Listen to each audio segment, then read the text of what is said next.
Boa noite, conseguem me ouvir? Tá bem molhado ainda. Boa noite, oi, todo mundo que chegou por aí, tem cerca de 17 pessoas no chat, ok? A aula de hoje é uma exceção porque eu esqueci, eu só coloquei para gravar a partir do momento que eu, de fato, abri a aula, ok? Boa noite todo mundo que está aí no chat. Então, a aula de hoje vocês não vão precisar pular o tempo de espera, né? O tempo de espera foi bem curto, uns 30 segundos só, mas geralmente eu começo a gravar a aula assim que eu coloco o recado lá chamando vocês para a sala de aula, ok? Eu sei que ainda vai vir algumas pessoas, eu tento permitir a entrada de cada uma. Boa noite, o Alisson, Marília, Nicolas, Monzilane, Marcos, Maria, Gabriel, Everton, todo mundo que está por aí, ok? Tem bastante gente. Lembrando mais uma vez que quem entrou aqui, né, sempre coloca uma mensagem para que a gente possa computar a presença de vocês, ok? Ela é computada automaticamente, basta que vocês escrevam pelo menos uma mensagem no chat, ok? Bom, sei que ainda tem gente para chegar aí, né? Tem 21 pessoas, mas vou compartilhar aqui a tela inteira, ok? Tá, aqui. Acho que vocês já conseguem ver a aula de hoje, né? O tema eu já tinha colocado lá no Google Sala de Aula, mas aqui também já tem um tema da aula de hoje, ok? Aqui 11. A aula de hoje é sobre calor e suas formas de transferência, ok? A gente vai definir o que é o calor pela física. Eu acho que vocês da química também já estudaram no ensino médio bastante com o chamado calor específico, calor latente, né? Esses são os dois tipos mais usuais de se trabalhar com calor, ok? E aqui a gente vai ver como esse calor ele se propaga, né? Como ele sai de um corpo e vai para outro, ok? Na aula passada a gente viu temperatura, né? Que é algo que é associado ao calor, mas não necessariamente são a mesma coisa, né? Com certeza não são a mesma coisa. O calor que a gente vai definir aqui, o primeiro é o calor latente, ele depende de uma variação de temperatura, mas mesmo que a temperatura não mude, pode ser que haja um calor. Por exemplo, como tem um calor latente, chamado calor latente, ok? Boa noite, Juan. Boa noite a todos. Eu vou dar só mais um minutinho, porque eu acho que vai chegar mais alguém, para que não tenha que trocar de tela. Não me enganei, ó. Não acertei.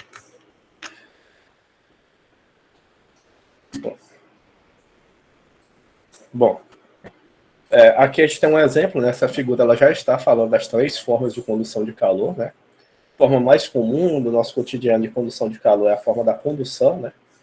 Eu acredito que muita gente já sentiu calor sendo se propagado de um objeto, molécula a molécula, até chegar em você. É por isso que geralmente frigideiras, né, panelas, elas têm um cabo, né? Um cabo que não é feito do mesmo material da panela, né? O objetivo da panela é esquentar os alimentos, ok? E o cabo, né, ele evita que esse calor ele se propague durante toda a panela até chegar à sua mão, ok? É por isso que geralmente a panela é feita de metal, o cabo é feito de plástico, madeira, ok? Existem outras panelas que são todas feitas de madeira, né, mas o encaixe tem um característica especial do encaixe para que o calor não seja propagado, né, mas mesmo essas panelas, elas vocês já podem, dependendo da temperatura, também sentir o calor no cabo se ela for feita do mesmo material metálico, ok? A outra forma de calor não tão óbvia, né, mas que existe no nosso dia a dia é a convecção. Aqui a gente tem uma chaleira, ok? Chaleira geralmente tem água dentro, né, para deixar. E aqui também tem uma propagação de calor no meio que ao invés de sólidos são fluidos, né? Você tem água e tem ar também. A convecção nesses meios, né, que são feitos por correntes desses fluidos, correntes de ar, correntes de água, é a chamada convecção. E a terceira forma, né, também é uma forma comum no nosso dia a dia, que é a forma de radiação, que é a maneira como a gente percebe a temperatura do Sol, né, o calor que vem do Sol até onde nós estamos. Okay? Desses 3 métodos aqui, a única que não precisa de um meio material para se propagar é a radiação, né? A vibração que ela é transmitida até mesmo no vácuo, né, onde você não tem um meio material. A condução geralmente ela é atribuída a sólidos, né? E a convecção é atribuída a fluidos, líquidos e gases, ok? Então, sem perder mais tempo, a gente vai aqui definir o calor, né? A equação do calor, antes a gente vai chegar numa conversa sobre calor, ok? O sentido de propagação do calor, e depois a gente vai definir o que é o calor, ok? Boa noite, só olhando o chat mais uma vez, vendo se não perdi nenhuma mensagem, ok? Essa parte de termodinâmica, devido a outra turma que eu dava essa disciplina, lá o livro de recomendação era o CIAS. Mesmo sendo o CIAS, eu olhava a parte do conteúdo no CIAS e a outra parte do conteúdo no Resnick, ok? Então vocês podem escolher qualquer um desses livros para estudar. A gente vai começar com a introdução, como sempre, né? A gente vai definir a expressão para um calor específico. A gente vai falar do calor latente e do calor molar, na verdade, na ordem inversa, né? O calor específico molar e o calor latente. Essa palavra molar, embora não seja tão comum para os outros cursos, para vocês eu acredito que é bem comum, né? É o calor dividido pelo número de mols. Enquanto você tem basicamente isso. Basta você pegar o calor, né? A quantidade de calor e dividir pelo número de mols, você vai ter o calor molar. Aqui a gente vai falar das 3 formas de transferência de calor, tudo bem? E, por último, a gente vai fazer uma revisão e considerações finais sobre esse tema. Okay? O calor é a energia que está associada à temperatura, porém elas representam grandezas diferentes, né? Calor é uma coisa, temperatura é outra. A transferência de energia produzida apenas por uma diferença de temperatura denomina-se transferência de calor, fluxo de calor. Então, quando existe uma diferença de temperatura, existe uma condução de calor, uma forma de propagação de calor, ok? Essa propagação ela sempre ocorre do meio mais quente para o meio mais frio, ok? E a energia transferida desse modo denomina-se calor, ok? Aqui a gente está falando especificamente do calor gerado por diferenças de temperatura, mas existe um calor também, que a gente vai ver mais à frente, que não precisa de uma diferença de temperatura para existir. Ele, inclusive, acontece a temperatura constante.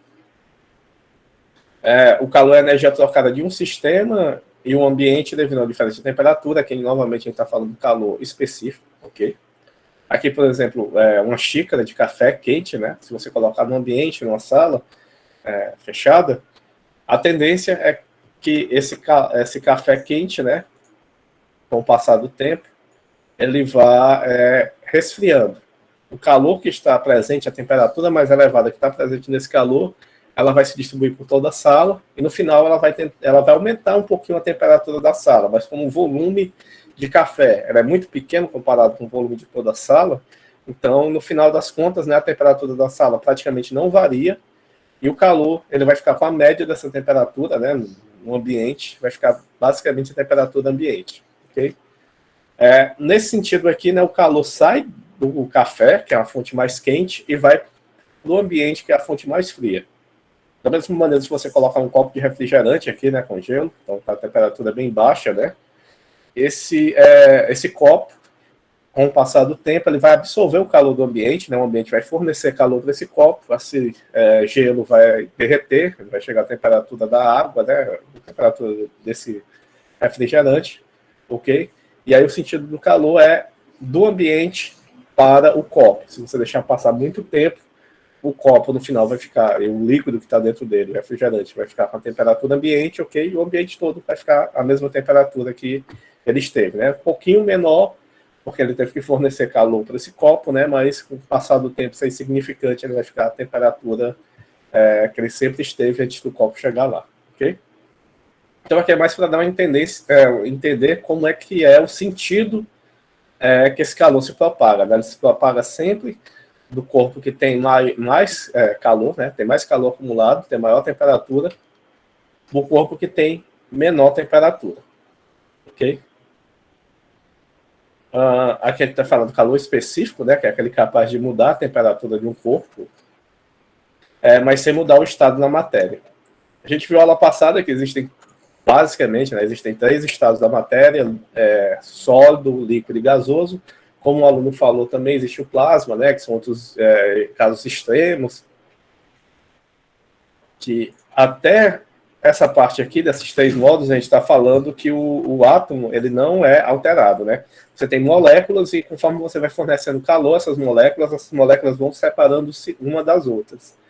Quando você tem um caso do plasma e também dos cristais de tempo, que foram descobertos recentemente, você tem mudanças no núcleo daquela substância, ok?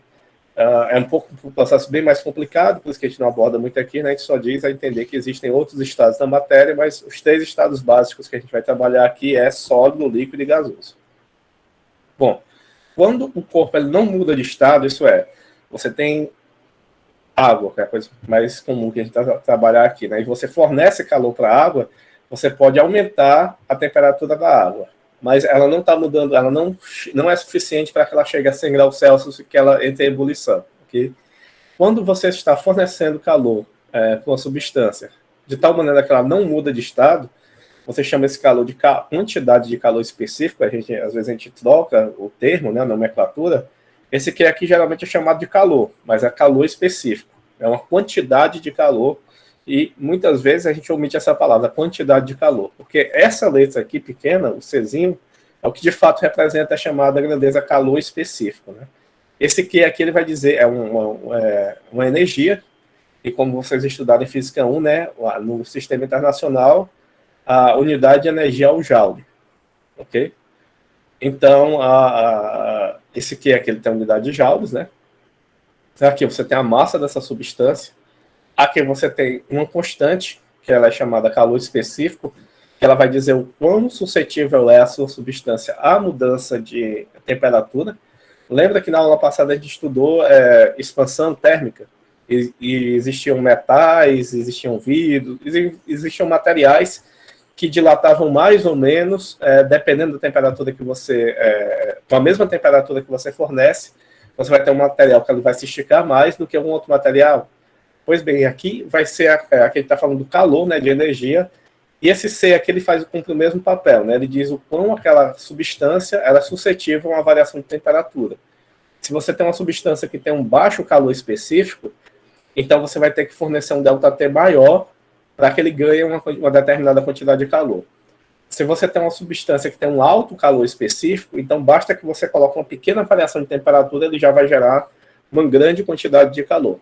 Okay? A gente vai ver os exemplos em tabelas mais à frente, mas é só para adiantar, né? Aqui reforçando, né? M é a massa, o C é o chamado calor específico, né? E esse ΔT aqui é a diferença de temperatura. Na aula passada a gente viu que essa diferença de temperatura ela é igual nas escalas Kelvin e na escala Celsius. Então, tanto faz você usar esse ΔT na escala Celsius como na escala Kelvin, que vai dar o mesmo resultado, ok? Quando você tiver uma equação que ela só tenha T, ou tenha T ao quadrado, ou etc., que não seja uma diferença de temperatura, então você não pode se dar o privilégio de trabalhar na escala Celsius. Você vai ter que necessariamente passar para a escala Kelvin. Claro que se eu cobrar isso numa lista ou numa prova, eu vou dar a fórmula para que vocês possam fazer a transformação, ok? A unidade de calor no sistema internacional, Joule, né, a mesma unidade de energia cinética que vocês estudaram no semestre passado, energia potencial, ok? Mas no nosso cotidiano, né, a quilocaloria ou a caloria é uma unidade mais utilizada, principalmente em alimentos, né? Você vai ter lá a quantidade de calorias que tem naquele alimento, e você tem essa fórmula aqui de conversão, ok? Talvez fique um pouco pequeno, para quem veja no celular, né? Mas você tem que 1 quilocaloria equivale a 4.186 joules. Não se preocupe em decorar isso, se tiver uma lista, uma prova, eu vou passar, né? Mas o que vocês podem ver é que quando eu transformo de caloria para joule, eu tenho que dividir quilocaloria para joule, eu tenho que dividir por 4.000, né? Então, as contas, quando você trabalha em joule, elas sempre vão dar números maiores. Ok? Boa noite. Boa noite a todo mundo que chegou. Vamos continuar aqui, né? Já existe uma outra quantidade de calor específico, sendo chamado, em vez de só quantidade de calor específico, você chama de quantidade de calor específico molar. Como já falei, né, vocês da química já tiram de letra isso, é a quantidade de calor dividido pelo número de mols. Então, em alguns casos, vocês no laboratório de química, etc., vocês podem escolher, né, em qual quantidade vai trabalhar, e às vezes a quantidade de calor molar é mais interessante para o trabalho de vocês, ok? A quantidade de calor molar nada mais é do que você dividir a massa total, né, pelo número de mols, ok? Então a massa Mzinho pequena, ela é escrita como essa igualdade, né? Ela é um N, que é o número de mols, multiplicado pela massa molecular da substância. Então, basicamente, eu substituí essa fórmula aqui que tinha um M, né, por essa relação. É o número de mols vezes o valor da massa molar da substância, ok? Esse é o chamado calor molar, né? Na verdade, essa fórmula aqui, ela tem que ter... se você quiser escrever da outra forma, né? Esse aqui, na verdade, ainda é o calor sem ser específico. O calor específico mesmo, perdão aqui, eu tenho que corrigir esse slide, né? Ele seria dado pela massa dividido pelo número de mols, né? Então, como aqui eu estou dizendo que essa massa pequena, a massa molar é esse M grande, né? Então seria só esse M grande ao invés desse M pequeno, né? E não teria um número de mols, né? Seria a massa dividido pelo número de mols, ok? É só você substituir onde tem a massa pela massa molar. Aqui eu tenho uma tabela, eu sei que está pequeno, por isso que eu vou dar um zoom. Só permitir que essa pessoa entre agora. Boa noite. Sem problema na atraso, sem problema. Aqui você tem vários sólidos, né? E aqui você tem o calor específico dele. Tanto em caloria por grama, graus Kelvin. Também se fosse graus Celsius é a mesma coisa, já que você tem ΔT. Aqui você tem o calor específico no sistema internacional, né? Joules por quilograma vezes graus Kelvin. E aqui você tem um calor específico molar, que é joules dividido por mol vezes graus Kelvin, ok? Então, aqui você tem o chumbo, né? 0,03, o tungstênio 0,03, bem próximos, né? A prata já é maior, 0,0564. Lembrando que quanto maior esse calor específico, maior vai ser a energia gerada quando você submete essas substâncias à mesma diferença de temperatura, né? Olha o alumínio como é bem maior. Então, aqui vocês estão vendo que quanto maior essa quantidade, né? Implicitamente, é que a gente ainda vai ver condutância lá na frente, né? Condução de calor. Mas quanto maior essa quantidade, melhor condutor de calor é o material, ok? Aqui você tem um latão, que ela é menor, né? O alumínio seria um bom condutor, né? Um vidro, que é mais ou menos igual ao alumínio, ok? Granito aqui. Aqui você tem essa mesma unidade, não precisa decorar isso, né? Que a gente só está vendo um resultado comparativo, ok? Em joules. E aqui na massa molar, vocês veem que mais ou menos, embora sejam bem diferentes, né? Ó, um 0,0305, o outro é 0,215. Esse daqui é quase 10 vezes maior do que esse. Quando você divide pelo número de mols, né, ficam mais ou menos todos eles na mesma faixa, né? Porque aqui vai depender do número de mols que cada substância dessa comporta. Um é 26,5, né? O outro é 24,4. Então, isso são dados, né? Isso vai depender do seu interesse, né? Em qual tipo de calor você quer calcular. Aqui mercúrio, tal, água doce, mostrando que elas vão aumentando, ok? Mais uma vez, né? Eu acho que eu até exagerei aqui, coloquei bastante, porque eu coloquei de 2 livros, ok? E é isso. A gente vai resolver o nosso primeiro exemplo agora, né? Suponha, lembrando que a fórmula que a gente estudou até agora foi só essa, né? Do calor, da quantidade de calor específico, que é igual à massa da substância, vezes o C, que é o chamado calor específico, que vai depender da substância, multiplicado pela diferença de temperatura. Então, até agora, a gente só tem essa fórmula aqui, né? Essa massa aqui, ela pode ser a massa em quilograma, ou se eu estiver calculando o calor molar, né, eu tenho que dividir pelo número de mols, ok? Suponha que ao praticar um exercício físico intenso, sua temperatura corporal varia de 37 para 39 graus Celsius.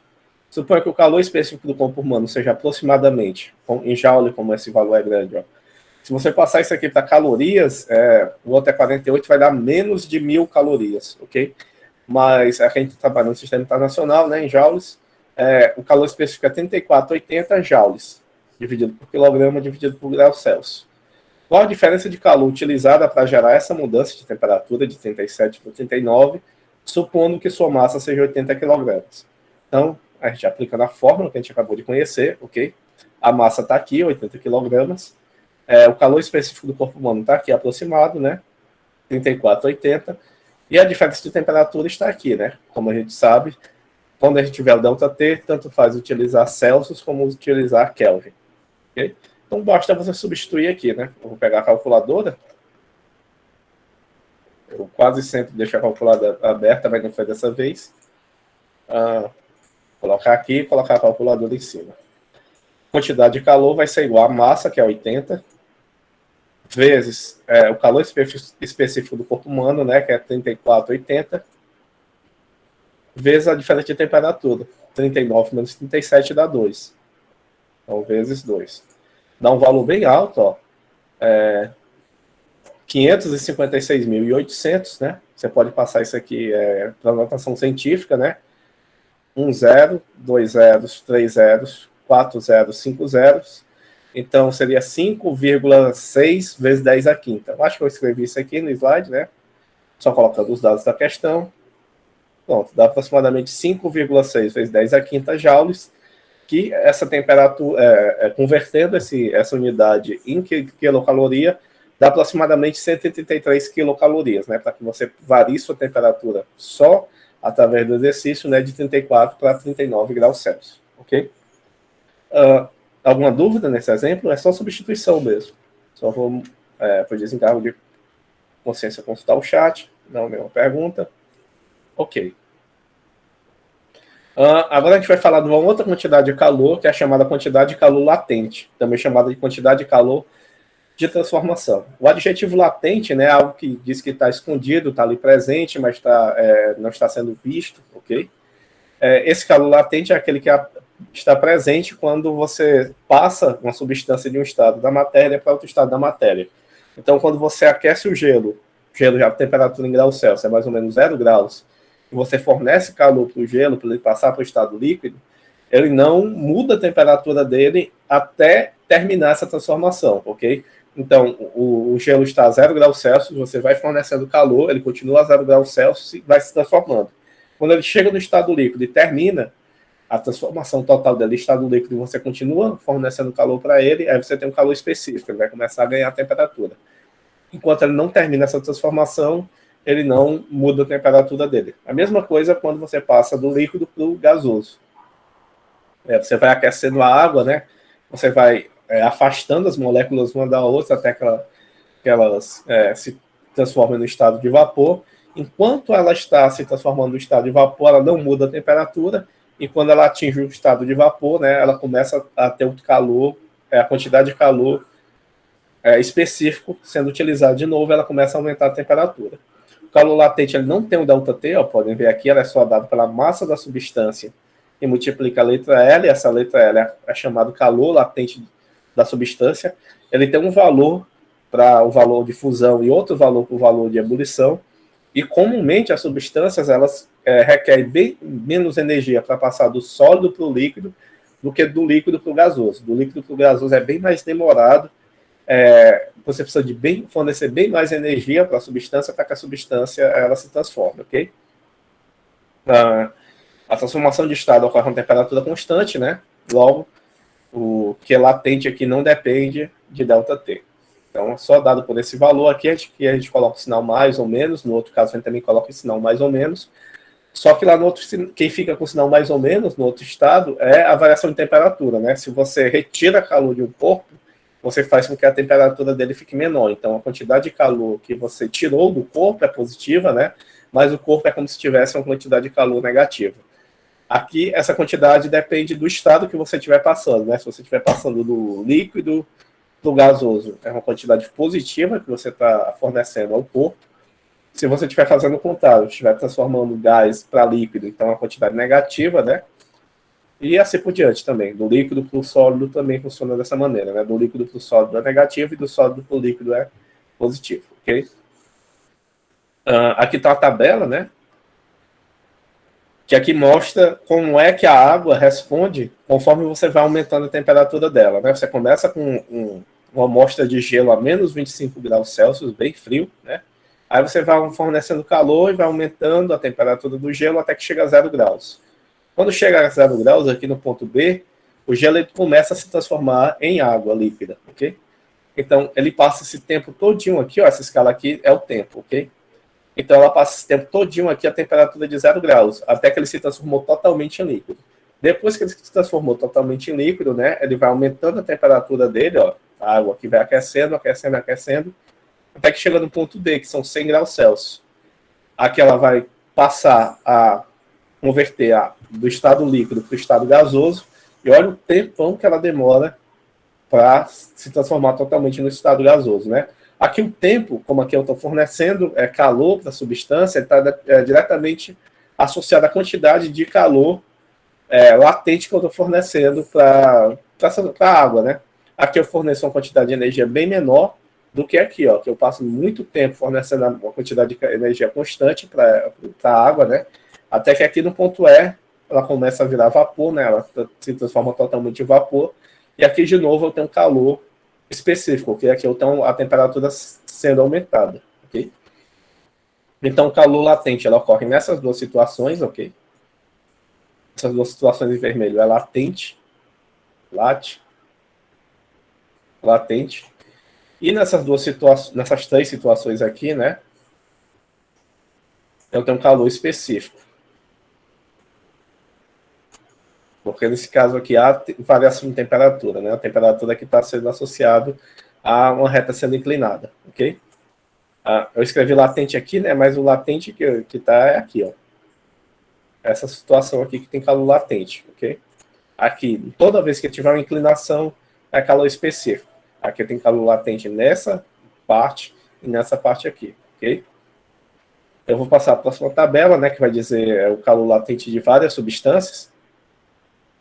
Aqui você começa com hélio, né, que tem 2 asteriscos, então mudar do hidrogênio. Aqui é o ponto de fusão do hidrogênio, ou seja, é o ponto na temperatura Kelvin que o hidrogênio ele passa de líquido para gás, de nitrogênio sólido para nitrogênio líquido, né? O nitrogênio, a temperatura ambiente, a gente sabe que ele é um gás. Então, é uma temperatura bem baixa, né, para que ele esteja no estado sólido, né? Então, aqui o calor latente, a temperatura, né, é a temperatura de 13,84 Kelvin.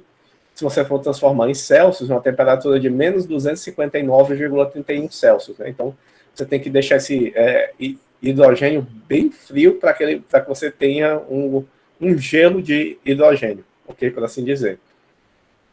Aqui é o ponto de ebulição, né, que é o ponto que ele passa do líquido para o gasoso. Vou pegar só o hidrogênio como exemplo, né? Aqui, a temperatura de menos 252,89, você já tem hidrogênio passando do estado líquido para o estado gasoso. Então, a temperatura é bem baixa também, então veja que tem um intervalo de 59 até 52, de 7 graus Celsius, mais ou menos, onde o nitrogênio ele fica na temperatura líquida. Acima disso, ele vai para o estado gasoso, né? Então, muitos desses hospitais, né, se usam, às vezes, nitrogênio, oxigênio e até outros gases de forma líquida, né? Tem que ter um acondicionamento bem específico, né? Porque senão você transforma ele na parte gasosa ou na parte sólida, ok? Dentro desses tubos, né? E aqui do lado você tem o chamado calor de fusão, né? Latente, e o calor de ebulição, de vaporização latente também, né? Aqui as unidades são em joules por quilograma, ok? E é dado por mais ou menos 58 vezes 10 a terceira. Ok? Isso aqui por causa do nitrogênio, né? Agora veja o calor que você precisa, né? O L lá que aparece na frente da fórmula, para você passar o nitrogênio do estado líquido para o estado gasoso. É bem maior. Enquanto esse daqui é 58,6 vezes 10 a terceira, esse daqui é 452, né? Então, mostra essa curva, né, que a gente tem aqui, né, para toda substância, não só água, que para você passar do estado líquido para o estado gasoso, você demanda bem mais energia, né, do que quando você vai passar do estado sólido para o estado líquido, ok? E aqui tem para várias outras substâncias, cobres, não é interessante a gente ver, né, a gente sabe que o cobre, a temperatura ambiente, ela é um sólido, né, você pode fornecer energia para esse cobre até ele virar vapor, ok? Que é uma temperatura nada pequena, ó. Você tem gás de cobre, você precisa de uma temperatura de mais de 1000 graus, né? 1187 graus para passar o cobre do estado líquido para o estado líquido já, né? O estado líquido você precisa de 1083 graus. Depois que você aquece o cobre a 1083 graus, né, ele passa de sólido para líquido. E de cobre líquido para gasoso, você aumenta mais 100 graus, né, na temperatura e você passa o cobre para gás, ok? aqui tem uma pressão específica, né? A gente viu que todas essas transformações vão depender da temperatura e pressão, ok? Então aqui a gente está dando só a temperatura porque a gente está fixando a pressão em 1 atm, ok? Em 25 atm, na verdade. Bom, transformação com calor, né? Quando fornecemos calor, um corpo calor que é positivo, então quando você fornece calor do corpo, você está considerando que essa grandeza é positiva. Quando você tira calor de um corpo, o calor, a gente chama esse calor de calor negativo. Isso aí tanto faz se é calor específico ou calor latente, ok? O princípio básico da calorimetria decorre da lei da conservação da energia, né? A gente vai ver isso como a primeira lei da termodinâmica. A gente viu a lei zero, que é a lei que define a temperatura, mas esse equilíbrio térmico, né, que basicamente é calor, trabalho no sentido termodinâmico, né? Vocês já viram trabalho no sentido mecânico, lá em Física 1, né? O trabalho que ele é associado à variação da energia cinética, ou o trabalho que é dado como menos a variação da energia potencial. Aqui a gente também tem um trabalho termodinâmico que basicamente vai depender da temperatura e da mudança de volume. Não, perdão, da pressão e da mudança de volume, ok? Então, basicamente, o que a gente está falando aqui é que essa energia e calor, ela não se perde, né? Ela pode ser transformada em outros tipos de energia, como trabalho, e como também em energia interna do sistema, ok? É isso sobre calor, ok? A definição de calor. A gente viu aqui calor específico e calor latente, né? Viu as particularidades de cada um desses tipos de calor. E agora aqui a gente vai ver as formas que esse calor se propaga, ok? Assim como a gente viu na figura inicial do slide, a gente usou o mesmo exemplo da panela, né? Que tem aqui esse fogão, né? Aqui, se você tem uma panela, ela tem o mesmo material de todo tipo dela, então se você tocar mesmo na panela ali, você vai sentir que está quente. Essa forma de transferência de calor, que ocorre molécula a molécula, ela é chamada de condução, ok? Já, por exemplo, se você tiver aqui, né, aquecendo água, você não precisa encostar na água para sentir a temperatura alta, né? Você pode simplesmente passar a mão e vai sentir um vapor de água ali, né? Há essa forma que envolve fluidos, né? Como se você colocar a mão na água, tudo bem, você vai se queimar. Mas que você não precisa colocar diretamente a mão, né? Que tem esse ciclo, é chamado de convecção, porque ela é característica de fluidos. Tanto que você vê frente fria ou frente quente, né? Quando você assiste a previsão do tempo, são massas de ar, né? Mas ocorre também com massas de água, massas de fluido, ok? E você tem uma terceira forma de propagação de calor, ok? Que é chamada de radiação. Ou seja, aqui é um pouco difícil de você enxergar, porque por radiação, essa transmissão de calor ela é muito pequena comparada com essas outras duas, conforme você se afasta, né? Por exemplo, aqui, se você aproxima um pouquinho aqui, você não precisa tocar na água para sentir o aquecimento da água, né? Aqui você precisa tocar, né, para sentir o aquecimento da panela. Mas aqui é muito fraco das coisas que a gente tem. Uma fogueira, talvez, se você chegar perto de uma fogueira, você não precisa nem chegar tão perto para sentir, né, a variação de temperatura, mas até quando você chega perto da fogueira, o que você sente lá é o ar quente que está sofrendo um processo de convecção ao redor da fogueira, né? O melhor exemplo da gente dar aqui de radiação é o Sol, né? Porque entre o Sol e a gente, entre o Sol e até você chegar à atmosfera, não existe, existe vácuo, né? E a maioria dessas formas de calor aí, elas se propagam utilizando o meio material, mas a radiação ela não precisa de um meio material. Você sente o calor do Sol através de vibrações que ele lança até você, nessas vibrações luminosas aqui, nem sempre visíveis, ok? E essa é a terceira forma de propagação de calor, que é a radiação, ok? Aqui a gente vai quantificar como é que as fórmulas, né, para que você possa obter essa quantidade de calor de acordo com qual forma de transferência você estiver trabalhando, ok? A condução térmica ocorre pelo movimento molecular no interior de um material, né, sem que ocorra a transferência de massa. É basicamente a definição de transferência de energia, né, que vocês já estudaram. Ele transmite energia, que no caso é energia térmica, né, calor, sem que ele transporte a massa do material, ok? Por exemplo, quando você tem uma barra de ferro aquecida no fogão e você sente essa variação de temperatura, ok? A maneira como você calcula esse calor se propagando é sempre através dessa letra H, né? Que ela é como se fosse ela é uma potência térmica, ok? Por isso que a unidade dela é o watt. E ela tem uma grandeza bastante interessante, uma característica, que ela sempre depende ou da temperatura, ou de uma variação da temperatura e da área do material que você está estudando, né? No caso da panela, da área do cabo da panela, né? E do comprimento. Aqui no caso, a gente está vendo por condução, né? A gente tem uma constante. Essa constante aqui é uma constante de condutibilidade térmica, né? Quanto maior for essa constante, melhor o material é um condutor de calor, ok? A gente sabe que existem condutores isolantes. Panelas são feitas de metais, não é por acaso, né? Porque o metal ele transmite calor com uma certa facilidade, então ele tem um alto valor desse K. Se você tem uma madeira, né? Você tem uma panela com cabo de madeira ou de plástico, ele tem uma menor condutibilidade térmica, né? Então, dependendo para que você for utilizar, você vai utilizar um material com alta ou com baixa condutibilidade térmica. O isopor, ele tem uma baixa condutibilidade térmica. É por isso que quando você quer guardar algo gelado, né, você põe no isopor, que o isopor ele vai isolar o calor presente ali, né? Que calor é a variação de temperatura, né? Vai manter aquela temperatura daquele objeto que você quer que permaneça frio, né, por mais tempo.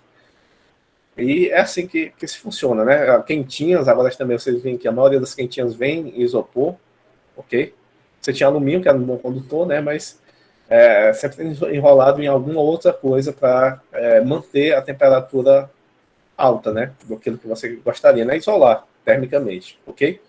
Ele depende dessa constante, ele depende da área do material que você estiver estudando, depende da variação da temperatura e depende do comprimento, ok? Então, para você calcular esse H, pode fazer a pergunta. Oi, Davi, boa noite. Boa noite. Boa noite, turma. Davi, a minha colega comprou um fogão daqueles que gasta energia, que só a peste, de indução, né? Fogão elétrico? Esses fogões agora que não tem, que não são fogões, não é fogão a gás. Sim, é fogão elétrico. De indução, ok. Né? Uhum. E aí, ela estava doidinha porque ela não tinha, ela não sabia, ela comprou, que achou bonito, e aí não tinha uma panela que prestasse, porque todas as panelas dela eram de alumínio. Uhum. E aí, quando ela foi pesquisar e descobriu que ela precisava de panelas de inox, porque a panela de inox ela tem o fundo triplo, né? E aí, qual é a diferença? Não, também eu não sei. Eu sei que assim, como é que funciona esse fogão de indução, né? Você liga na tomada, acredito que é esse tipo de fogão. Exato. Exato. Aí por efeito Joule, né, que a gente vai estudar aqui, né, quando você aquece, o material vai ter uma resistência, né? Se a resistência é alta, ele vai transformar energia elétrica em energia térmica, basicamente. Agora, não sabia também dessa informação que você tinha que ter uma panela, um material específico da panela para melhorar o desempenho desse fogão. Não sabia também. Aí o que ela disse? A pobre chegou em casa, Rosa, não tem uma panela que presta. Tu tem panela de inox? Eu tenho. Mas, faz o seguinte, tem que fazer um teste. Essas panelas, elas têm que... tu vai botar um imã, e aí, se a panela grudar no imã, aí tu pode me emprestar? Eu, claro. Aí lá se vai. Eu peguei minhas panelas tudinho e fui testar, né? Uhum. E levei para ela algumas panelas e aí deu certo. Okay, mas eu não sabia desse detalhe. Eu também não sabia. Desse fogão de indução. O Felipe levantou a mão. Pode falar. Não sei se foi o Felipe, a Rosilane perguntou aqui a capacidade. Felipe.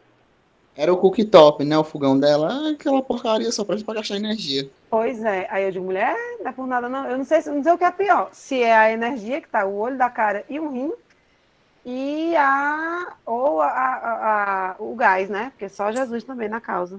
Tô já com carvão, minha gente.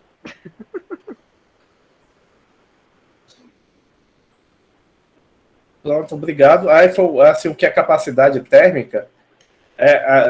A gente ainda vai ver aqui, né? Eu acredito que eu nem falei da capacidade térmica, mas existe uma grandeza chamada capacidade térmica que ela tem a ver com essa divisão aqui, né? Aqui você vai ter que dividir pela massa, né? Pelo ΔT. Mas, assim, não lembro se o Tipler, não, na verdade não é o Tipler, é o Zemanski, ele aborda essa chamada capacidade térmica, né? Aqui eu tenho quantidade de calor, ok? Mas na aula de hoje a gente não vai ver capacidade térmica, mas como mencionaram aí no chat, né, disseram que a capacidade térmica era dada com C maiúsculo, ok? Eu ainda tenho que observar isso, né? Era dada com C. Isso. Fui eu que escrevi, o Davi, né? Porque a capacidade térmica, justamente com C maiúsculo, que com C minúsculo, aí entra o calor específico, né? Então é dado por essa expressão aqui? Isso, é porque eu não sei escrever o delta. Ok.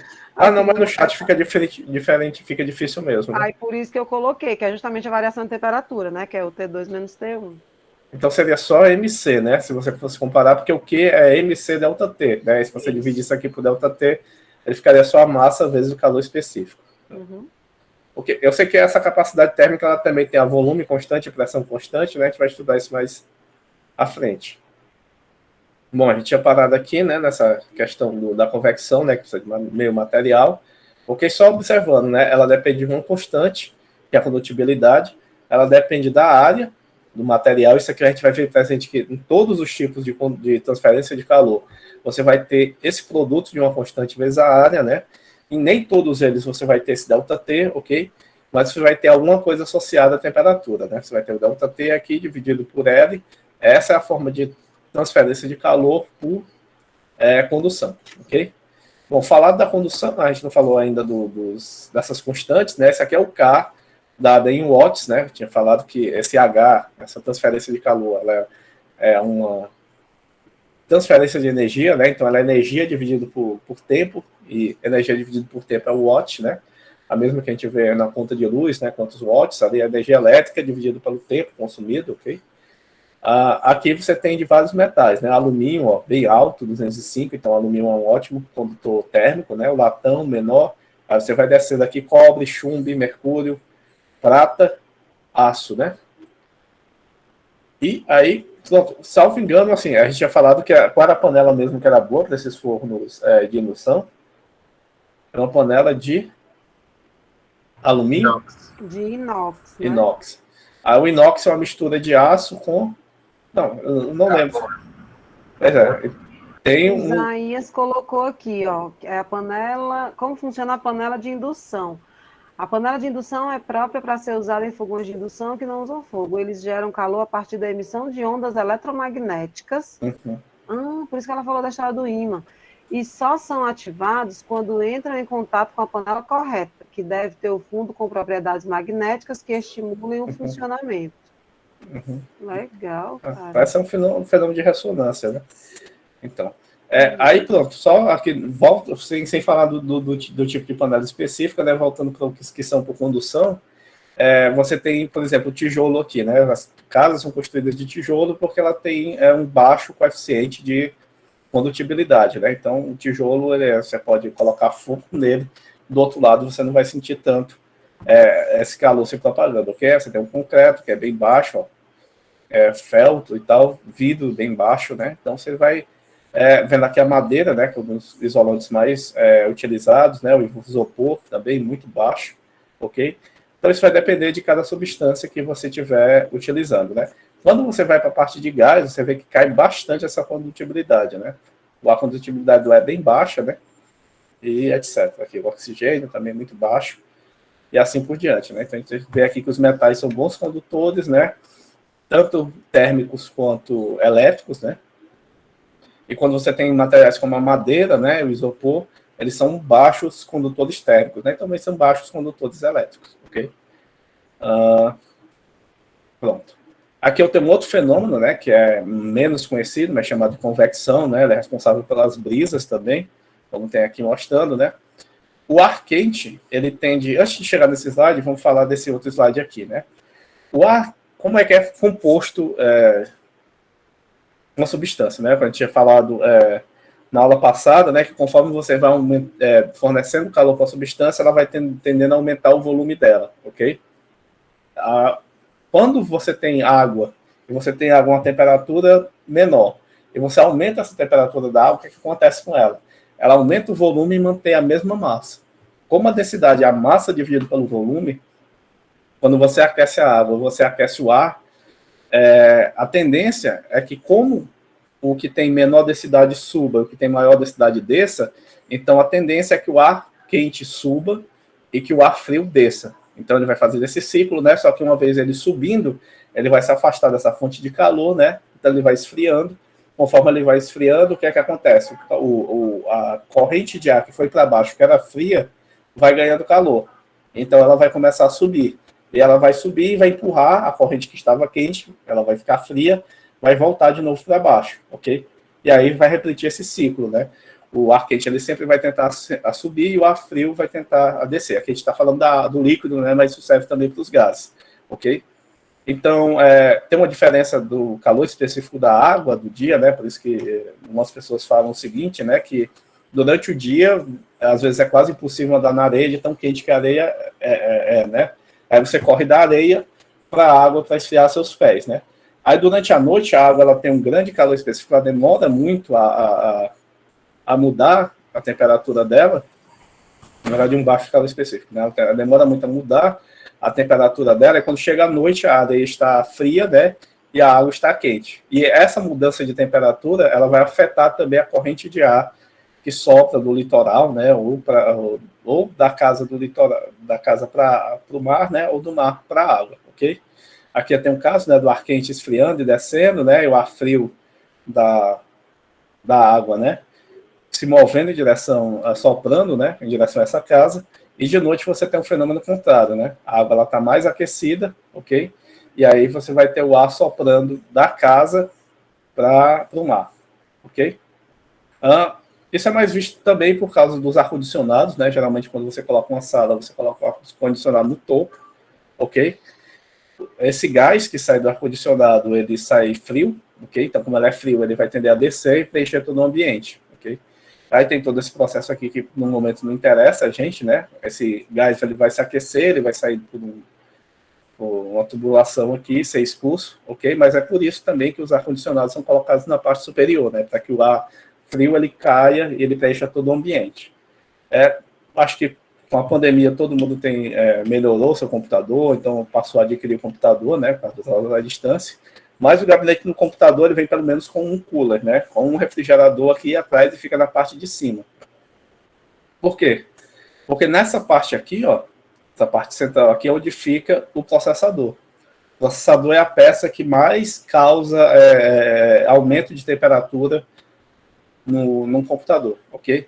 E quanto mais quente ele fica, pior vai ser o rendimento, né, do processador. Então é interessante que você remova esse ar quente de dentro do computador, né? Os computadores mais modernos, eles vêm com a parte de cima com furinhos, né, para que esse calor seja expulso. E você também pode contribuir com isso colocando outros coolers, né, outros ventiladorzinhos na parte da frente e ter uma posição correta para você pôr esses coolers, né? Você coloca aqui na parte da frente, você faz com que esse ar frio, né, que está do lado de fora, ele passe pelos componentes do computador, ok? Na parte da frente. Ele vai ficar aqui na parte do processador, onde já tem um cooler girando lá, tá? Ele tirando o calor daquela placa metálica, colocando para fora, né? E esse ventilador que fica aqui, né, que tem pelo menos um, ele vai expulsar esse calor quente para fora, ok? Então, essa forma de convecção, né? Você tem vários aparelhos que você tem que pensar no chamado fluxo de ar, né? Para onde é que o ar quente tem que sair, para onde é que o ar frio tem que entrar, né? Então, é importante isso também quando você está trabalhando com dispositivos eletroeletrônicos, né? Com ar-condicionado, etc. Ok? Tem outras maneiras de outras pessoas que fazem, que colocar o ar todo para fora, né? Colocar essas ventoinhas todas puxando o ar de dentro para fora, ok? Aí tem testes na internet mostrando qual é mais eficiente ou qual é menos eficiente, mas via de regra você utiliza esse padrão aqui, né? O ar quente ele entra por baixo, pela frente, ele sai por trás, ok? Então essa é a última exemplo de convecção, ok? A equação para convecção ela é um pouquinho diferente da fórmula que você utiliza para condução, ok? Ela vai depender também de uma constante. Essa constante ela vai dizer o quão o material é suscetível à mudança de temperatura. Ela vai depender novamente da área do material, né? Do fluido é um pouco complicado você definir isso, mas seria a área dessa massa de ar que você está estudando. E ele vai depender dessa diferença de temperatura elevada a uma constante B. Isso aqui vai depender do fluido que você estiver trabalhando, ok? Então, aqui você tem ΔT elevado a uma potência. Tanto que as unidades aqui vai ser watt dividido por metro dividido por K, que é em Kelvin, né? Mas pode ser em Celsius também, porque você tem ΔT aqui, elevado a uma potência, ok? Se ΔT vai ser igual às unidades Kelvin e Celsius, a diferença dele elevado a uma potência também é igual, já que o delta é igual, ok? Então, vocês não precisam decorar essa fórmula aqui, se eu pedir numa lista, a não ser que eu peça numa lista, aí vocês têm que consultar, né? Aqui os slides são expostos, né? Mas na prova eu não vou... Se eu pedir alguma coisa envolvendo isso, eu vou colocar essa equação, não no enunciado da prova, ok? E por último, né, a última transferência de calor, que é aquela que pode ocorrer inclusive no vácuo, né, que é calor por radiação, ok? A transferência por radiação ocorre em virtude da existência de ondas eletromagnéticas, né? A gente tem a luz visível, a gente tem radiação infravermelho, né, ultravioleta, e a maneira como você transmite calor, né, energia através de luz, é dado por essa expressão aqui, onde essa expressão aqui é chamada, a expressão que foi estudada por Stefan Boltzmann, né, por isso que leva essa constante sigma. Ele depende também desse sigma, né, que é uma constante mesmo, ela não depende do material, mas ela tem uma constante que é chamada emissividade, a essa constante sim vai depender. O material que a gente está falando é a radiação luminosa, ok? Então, vai depender do tipo de luz que você está estudando, vai depender do comprimento de onda que você estiver estudando, ok? Vai depender desse epsilon, né? Esse epsilon ele varia entre 0 e 1, então é basicamente uma porcentagem, né? Ele vai de 0 até 1, ok? E ele depende da temperatura, agora não depende do delta, então aqui você é obrigado a usar a escala Kelvin, ok? Elevado à quarta potência. Então, é essa maneira quando você retrata a transferência de calor por radiação. Só vendo mais uma vez, né, a única coisa que é comum a todas elas é a área, né, e uma constante. Todas elas têm o produto da área vezes uma constante que vai depender do material. Aqui no caso esse epsilon depende do meio, ok? Eu falei, claro que vai depender também do comprimento da onda, né, porque é um sigma, então vai depender da interação do meio com o comprimento de onda que está sendo estudado e vai depender da temperatura elevada à quarta, ok? Nos outros casos, não. Nos outros casos a gente tem uma constante, né, no caso aqui é coeficiente de convecção e nesses outros casos aqui é o coeficiente de condução, mas todos eles vão ser multiplicados pela área. Veja aqui a área,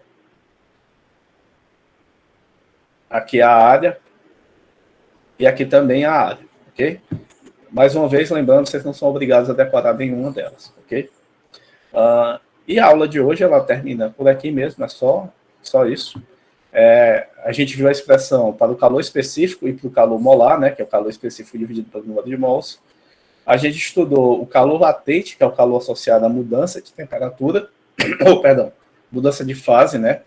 O calor latente ele não muda a temperatura, ele ocorre a temperatura constante, né? A temperatura constante do material, por exemplo, se for água, para ser transformado do sólido para o líquido, a água ela vai se manter a 0 graus Celsius, né? Até que ela faça essa transformação, e do líquido para o gasoso ela vai se manter a 100 graus Celsius até que ela complete essa transformação, ok? Todas essas duas quantidades, elas podem ser positivas ou negativas. Elas são positivas quando você fornece calor ao meio e elas são negativas quando você remove calor do meio. No caso aqui do calor específico, ela é positiva quando você aumenta a temperatura da substância que você está trabalhando, né? E ela é positiva quando você aumenta a temperatura e ela é negativa quando você reduz a temperatura da amostra que você estiver trabalhando. No calor latente, é a mesma ideia, só que com mudança de fase, né? Se você passa do líquido para o gasoso, ela é positiva. Se você passa do sólido para o líquido, ela é positiva. Se você faz o caminho inverso, ela é negativa, ok? A gente estudou as 3 formas de transferência de calor, estudou elas tanto em que casos ela ocorre, também como a expressão para cada uma delas, né? E foi isso na aula de hoje, ok? Na próxima aula, o que é que a gente vai ver, né? Na próxima aula, a gente vai começar a ver eu tenho que olhar aqui. Mas eu sei que tem a ver com... Aula 3, cadê? Propriedades térmicas da matéria. Ela tem a ver com quando você relaciona as quantidades termodinâmicas, né? Pressão, volume e temperatura. A gente vai começar estudando com casos bem simples, ok? A gente vai estudar também o caso que é comecinho de gases ideais, para preparar para a aula da próxima, hoje é terça, né? Para a próxima terça-feira, para a aula da próxima terça-feira, que a gente vai encerrar esse assunto com a primeira e a segunda lei da termodinâmica, ok? Davi, próxima terça-feira, dia 12, vai ser feriado. Ok, então a gente vai ver isso na quinta. Na quinta. E é até melhor. Pronto, eu não sei se o pessoal concorda, mas eu voto da gente fazer algum tipo de exercício, não envolvendo essas formas, alguma coisa desse tipo. A gente vai fazer, quando? Na terça-feira? Na próxima aula, por exemplo. Na próxima aula a gente vai... Pronto, só um instante. A gente vai ver o seguinte, né? Vamos abrir o calendário aqui. Acho que vocês já estão vendo o calendário. Hoje é dia 5, né? Exatamente. É dia 12, feriado, né? Dia padroeira, né? Todo mundo chama de dia criança. Dia 15 também é feriado, dia do professor, né? A gente podia ver uma aula no dia 14, que seria a nossa última aula de termodinâmica, ok? Aí no dia 19 a gente já começa com a primeira aula de eletromagnetismo, ok? Eu vou passar a lista no dia 19. Não precisam ficar, eu falo para vocês, não precisam ficar preocupados com a forma como a avaliação vai ser. Quando eu passar a lista, e aí eu vou medir como é que é o nível da sala por essa lista, não se preocupem, vamos marcar isso para o seguinte, então, dia 19 eu passo a lista para vocês, aí vocês têm até dia 26 para entregar a lista. No dia 26, claro, aqui se vocês não conseguirem resolver alguma questão, vocês podem mandar essa questão perguntando por e-mail, a lista não tem nenhum problema de resolver uma questão ou outra por e-mail com vocês, ok? Só que dia 26 eu vou receber essa lista e vou fazer a aula de revisão, ok? E aí a gente pode fazer a nossa primeira avaliação no dia 28. Tem um cachorro latindo aqui fora. Ok? Eu acho que, apesar do cachorro latindo, vocês entenderam, né? Ok? Então, não, como eu falei para vocês, não precisam ficar preocupados, mesmo eu vou passar a lista no dia 19, ok? E aí, dia 26, a gente faz a revisão e corrige essa lista. No dia 19 mesmo, no final,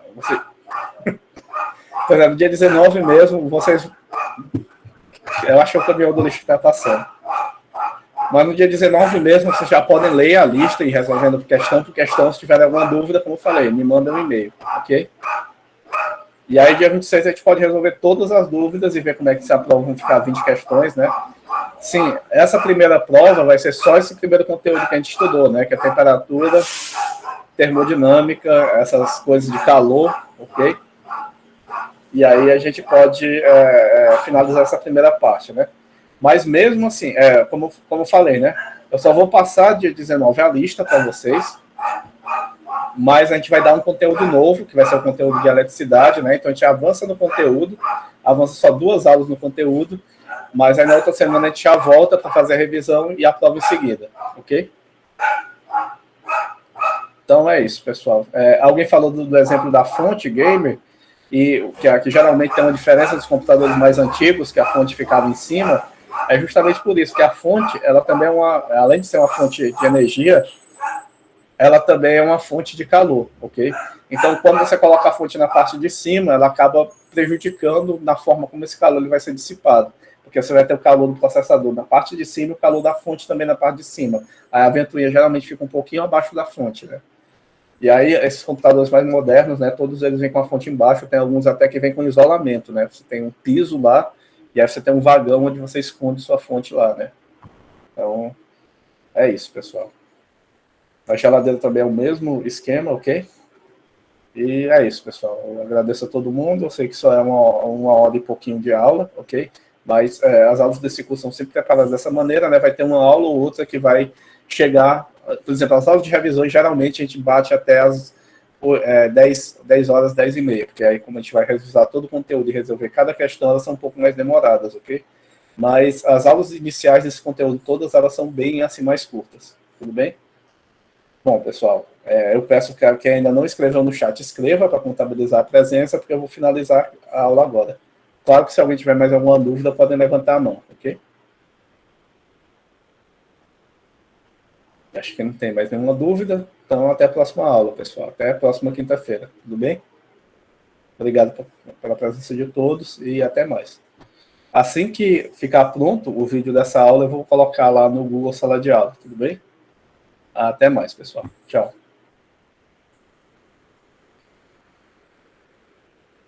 Gravação, interromper a gravação.